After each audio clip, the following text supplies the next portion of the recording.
Recentemente eu fiz um post pro meu Instagram e nesse post eu trazia uma reflexão, né, acerca de aceitar as pessoas como elas realmente são. Eu achei curioso que algumas pessoas trouxeram a pergunta para mim a respeito de quais são os reais limites dessa aceitação para uma relação. É claro que a ideia do post em formato reflexivo, né, foi proporcionar justamente essas contradições que podem vir, essas dúvidas, né?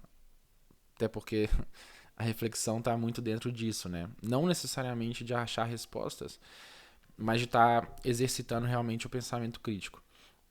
Mas o que talvez tenha sido mais curioso de tudo isso foi que eu senti que muitas pessoas tinham dentro de si algo de não crer que aquilo fosse possível, ou mais do que isso, né?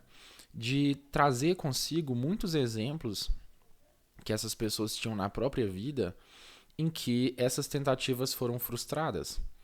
E é claro, né, gente, quando eu falo sobre aceitar as pessoas como genuinamente elas são, eu não estou dizendo sobre aceitar coisas que te machucam, que trazem prejuízos gigantescos, comportamentos violentos, enfim. Tudo isso está numa esfera que já é proibida por si só, né? A própria natureza dessas condutas, elas já é disfuncional, né?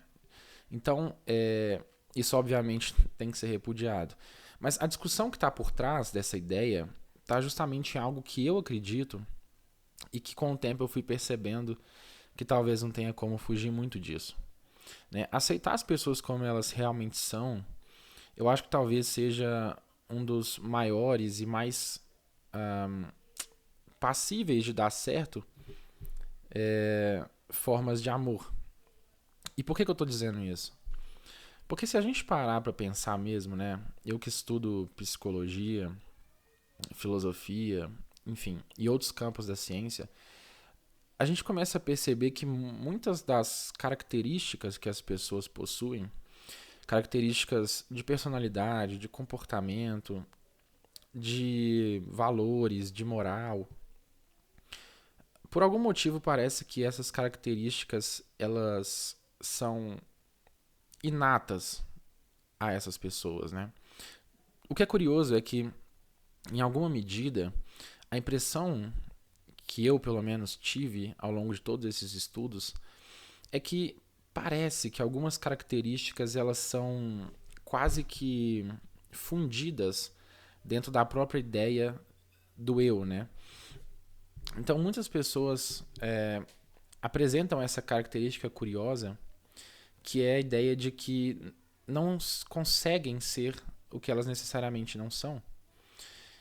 E no fundo, agora, refletindo melhor, eu acho que poucas pessoas conseguiriam escapar disso, na parte mais intrínseca de tudo. E por que eu falo isso? Porque alguns pequenos comportamentos que a gente tem ao longo do nosso dia a dia, né?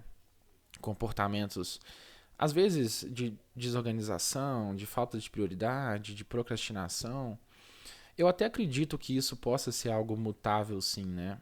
Talvez não da forma como os coaches exploram isso, mas talvez ressignificando algumas coisas, aprendendo, se esforçando, eu acho que a gente consegue ter um nível de evolução bacana. Mas quando a gente entra numa parte um pouco mais deep da discussão, né, quando a gente olha para o ser humano em si, ali, para o senso do eu, pela, quando a gente olha para toda a complexidade que é um ser, né, tanto na psique, na bio, na física, na espiritual, me parece ser muito violento a gente esperar que as pessoas sejam diferentes do que elas necessariamente são. Eu já por muitas vezes na minha própria vida, né, eu já tentei lutar contra muitas coisas que são minhas de alguma forma, né? Então eu, por exemplo, sou um cara que desde cedo, assim, desde que eu me entendo por gente, né, que eu lembro de mim mesmo na vida, eu sou um cara que pensa muito, né? Então, por muito tempo as pessoas à minha volta diziam que eu tinha que parar um pouco com isso, né? Que eu era muito novo, que eu tinha que esquecer tudo isso, vai relaxar, vai beber, enfim. vai fazer alguma coisa para desacelerar esses pensamentos. E, obviamente, isso em algum grau funciona, porque é uma forma de anestesiar, né? Mas não tira de mim essa essência de refletir sobre as coisas, de ter um pensamento crítico, de buscar sentido nas coisas. E ao longo do tempo eu fui percebendo que não tem como eu ser diferente do que eu sou. Então, as pessoas que de alguma forma esperam que eu seja algo que eu não sou, isso gera um certo conflito nas relações que, ao meu ver, é muito violento.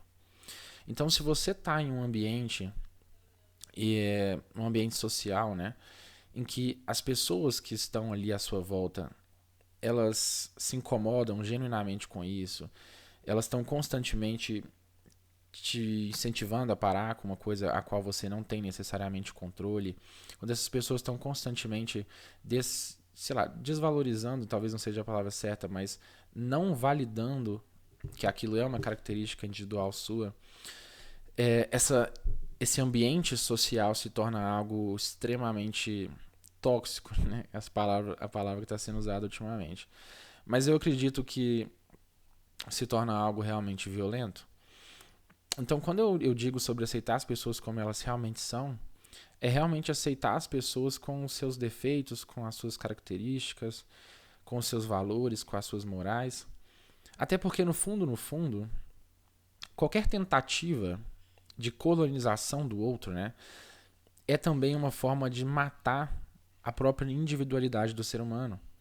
E aí, analisando isso de forma mais filosófica, a respeito da condição livre de cada um dos seres humanos, talvez exigir mudanças radicais seja uma forma não só de tentativa de colonização, mas também uma forma de ofensa à própria liberdade individual de cada sujeito. A gente consegue perceber isso, assim, não com o mesmo exemplo, né? Mas a reflexão por trás do filme Laranja Mecânica traz muito isso, né?